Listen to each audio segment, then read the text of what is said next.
Isang nakakaantig na muling pagkikita ang naganap na naging dahilan upang di mapigilan ng mga saksi ang kanilang damdamin at mapaluha ito. Nagsimula ang kwento, mahigit 2 taon na ang nakalipas nang mawala ang isang puting aso sa kanyang amo dahil sa pagiging sobrang malikot. Simula noon, naging asong gala na ito. Palaging pagala-gala at nakakaranas ng matinding hirap at kahirapan dahil walang nag-aalaga sa kanya. Madalas ay nagugutom ito at unti-unting nangangayayat ang kanyang katawan. Gayunpaman, sa kanyang maliit na puso, nananatili ang pag-asang balang araw ay makikita niyang muli ang kanyang minamahal na amo. Ang kanyang amo, isang batang babae, ay hindi rin tumigil sa pag-aalala sa kanyang mahal na aso. Hinahanap niya ito sa lahat ng lugar. Nag-post ng mga balita sa social network, ngunit walang nangyari. Lumipas ang 1 taon at nang akala niya ay wala ng pag-asa, tinanggap ng babae na baka tuluyan na silang nagkahiwalay. Isang araw habang nasa isang mahabang biyahe, huminto ang kotse ng babae sa isang stoplight. Biglang natanaw ng kanyang mga mata ang isang pamilyar na payat na anino, nakatayo at nanginginig sa isang sulok ng kalsada. Sa parehong oras, naramdaman din ng puting aso ang isang bagay. Tumingala ito at ang malungkot nitong mga mata ay biglang nagliwanag. At tumakbo ito patungo sa kotse na parang may di nakikitang puwersang humihila dito. Lumapit ito at hinarangan ng kotse. Kinawag-kawag ang buntot na para bang sinasabi na, "Siya na, natagpuan ko na siya." Agad nakilala ng babae ang payat na asong nasa harapan niya bilang kanyang mahal na kaibigang hinahanap-hanap niya ng mahigit 1 taon. Hindi napigilan ng babae ang kanyang luha. Agad siyang lumabas ng kotse upang yakapin ito. Gustong-gusto niyang madala agad ang aso pa uwi. Ngunit tila nag-atubili ang aso sa mga sandaling iyon na parang may iniisip ito. Sa ganitong sitwasyon, wala siyang magawa kundi maglabas ng pagkain upang maibsan ang gutom nito matapos ang mahabang panahon ng pagkagutom at pagkauhaw.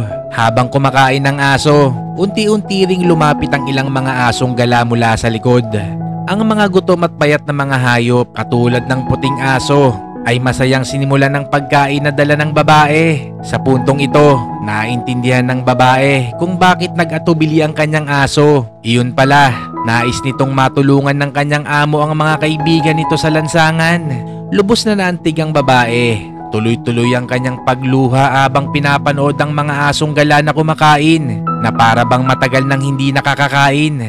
Habang kumakain ng puting aso, paminsan-minsan tumitingala ito at tinitignan ng babae na para bang natatakot na baka iwan siyang ulit. Umupo ang babae, hinaplos ito at pinalakas ang loob na magiging maayos ang lahat. Sa wakas, hindi lamang minamahal niya ang aso ang isinama niya pa uwi. Nagdesisyon din ng babae na kupkupin ng 3 pang asong gala. Sa sandaling iyon, ang pagmamahal niya ay hindi lamang para sa puting aso, kundi pati na rin sa iba pang mga nilalang.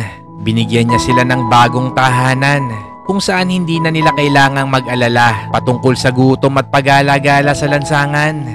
4 na taon nang naghihintay ang asong ito sa iisang lugar. Bakit at ano ang kanyang dahilan kaya niya ito ginagawa? Tapusin mo ang maiksing video na to hanggang dulo at sigurado magugulat ka sa ending ng istoryang ito. Ito ay totoong nangyari sa bansang Thailand nang mapansin ng mga lokal na nakatira sa iisang syudad doon ang aso na laging nakapwesto sa iisang lugar malapit sa gasolinahan at highway na parang may hinihintay ito. Kaliwat kanan ng kanyang tingin sa bawat sasakyan na dumadaan sa kalsada at halos lahat ng taong napapadaan din sa lugar ay sinusundan din niya ng mapanuring tingin. Hindi alintana, umaraw man o umulan sa asong ito ang walang humpay na paulit-ulit niyang ginagawa araw-araw. Dahil na din sa sobrang uhaw at gutom, pansin na din ang pangangayayat niya at nagkakaroon na rin siya ng mga sakit sa balat. Kaya naman ang mga lokal na nakatira doon na lagi siyang nakikita ay nagkusa at nagkaisa para tulungan ito. Araw-araw siyang binibigyan ng pagkain at tubig at kalaunan ay naging malapit ang aso sa mga residenteng tumutulong sa kanya. Isang araw napagpasya nilang pangalanan ng aso sa pangalang Leo. At dahil nga sa nakakaawang kalagayan ni Leo, isang 45 years old na babaeng residente doon na may pangalang Sawalak ang nagpresenta na kupkupin si Leo at iuwi ito sa kanila para doon ay maalagaan ito ng mabuti at magkaroon ng maayos na matutulugan. Sa unang araw ni Leo sa kanilang tahanan, pinakain niya ito ng masasarap na pagkain, pinaliguan at pinatulog sa komportableng higaan. Subalit kinabukasan pagdating ng umaga, laking gulat ng babaeng umampon kay Leo na wala na ito sa kanyang hinihigaan. Makailang beses din itong tinawag si Leo sa kanyang pangalan sa pagbabaka sakaling baka nasa loob lang ito ng bahay.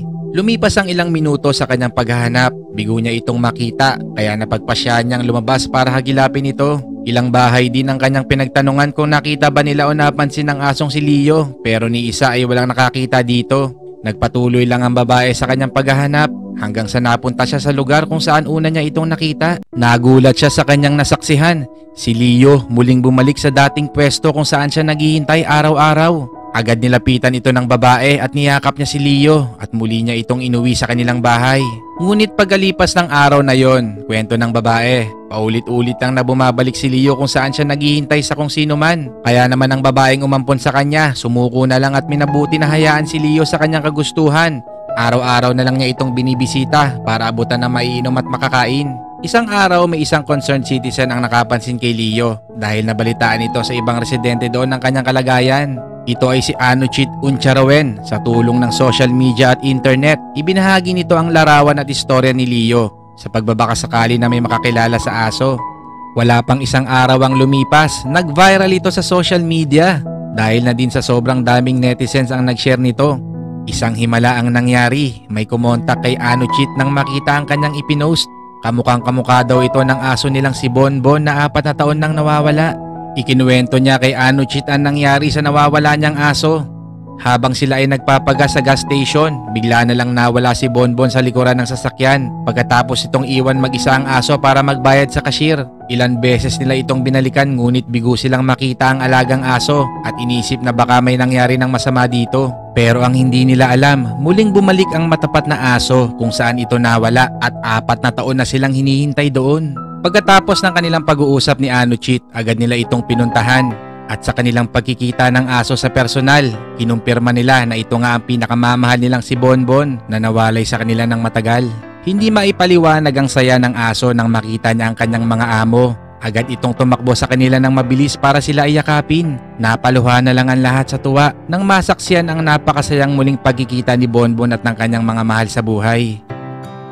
Pero may nangyaring hindi inaasahan. Ang dating nagmamay-ari ay tinawag si Bonbon para ito ay kunin na at iuwi na. Subalit tumanggi ito umalis at naglakad patalikod papunta kay Sawalak na naging sobrang buti kay Leo sa buong panahon na kailangan ito ng tulong. Umupo si Leo sa harap ng mga paa niya, nagpapahiwatig na hindi niya ito iiwan. Nakakagulat na kahit maraming taong hinintay ni Leong makita ang kanyang dating mga amo ay tumanggi itong sumama sa kanila. Siguro gusto lang malaman ni Leo na kung nasa mabuti bang kalagayan ng dating nag-aalaga sa kanya kaya niya ito gustong makita. Pero sa huli, mas pinili niyang manatili sa piling ni Sawalak, ang babaeng napamahal na sa kanya at hindi siya iniwan ng 4 na taon noong siya ay nangangailangan ng kakalinga at magmamahal sa kanya. Nangako naman ang dating nagmamay-ari kay Leo na tutulong sa gastusin sa pagkain at sa mga iba pang pangangailangan nito. Kahit lahat sa social media ay nagulat sa istoryang ito, ngunit masaya naman sa bandang huli. Sa wakas, nakita na ni Leo ang kanyang lumang pamilya at nakahanap ng bagong tahanan. Sa kasamaang palad, ang ibon na to na may pangalang Sinbad ay dumaan sa isang napakahirap na pagsubok. Ito ang pagkawala ng taong nakasama niya sa loob ng 25 years. Sobrang habang panahong pagsasama at pagiging matalik na kaibigan sa pagitan ng isang tao at ibon. Kaya ang videong ito ni Sinbad at ang kanyang amo ay talagang nakakaantig sa puso. Halos hindi makapagsalita ang matandang babae nang itabi sa kanya ang ibon. Madalas ang mga parot ay medyo masiyahin at maingay, ngunit sa sandaling iyon, habang binibidyoan ng anak ng babae ang dalawa, napagtanto siguro ng ibon na talagang seryoso ang sitwasyon. Narealize niya na ito na ang oras para magpaalam sa kanyang kaibigan. Parang gustong ipakita ni Sinbad sa ginang kung gaano ito kahalaga sa kanya. Kaya sumampa ito at lumapit na tila may binubulong sa babae na hindi natin naririnig. At sa kanyang mga huling sandali, sinabi ng babae ang mga salita na maririnig mo na imposibleng hindi tutulo ang mga luha sa iyong mga mata. I love you.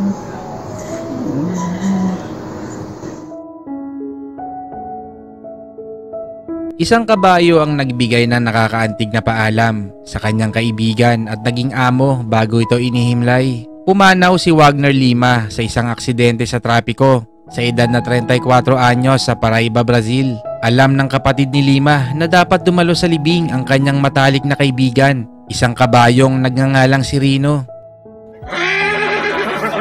Na walang kamalay-malay na iniwan na pala siya ng kanyang naging kaibigan at nakasama sa mahabang panahon. Nang huminto ang sasakyan na nagdadala ng kabaong kasunod ng mga nagdadalamhati, dahan-dahan naglakad si Rino patungo rito.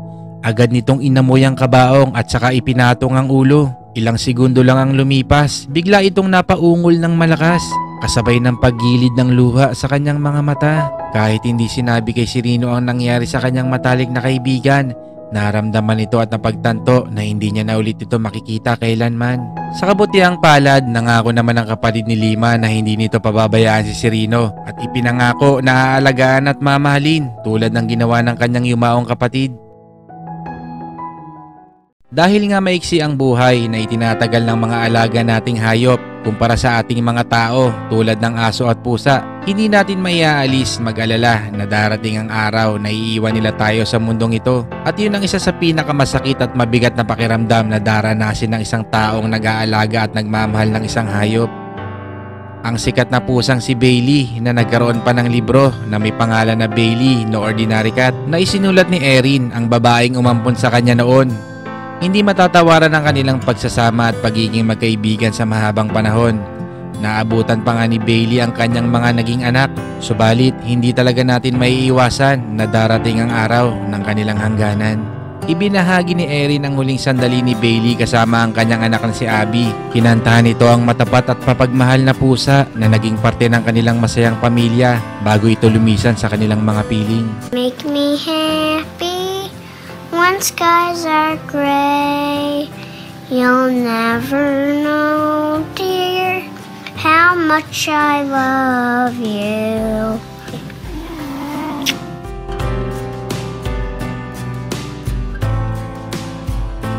Kaya habang tayo ay nabubuhay sa mundong ito, samantalahin na natin ang pagkakataon na ipadama sa kanila ang lubos na pagmamahal. Hindi lang sa ating mga mahal sa buhay na tao, kundi pati na rin sa mga hayop na nakapaligid sa atin. Anong masasabi mo sa istoryang ito? I-share mo naman dyan sa ating comment section. At maraming salamat muli sa inyong walang sawang pagsuporta. Huwag kalimutang mag-like at kung hindi ka pa nakasubscribe, baka naman magkita-kita ulit tayo sa susunod na video.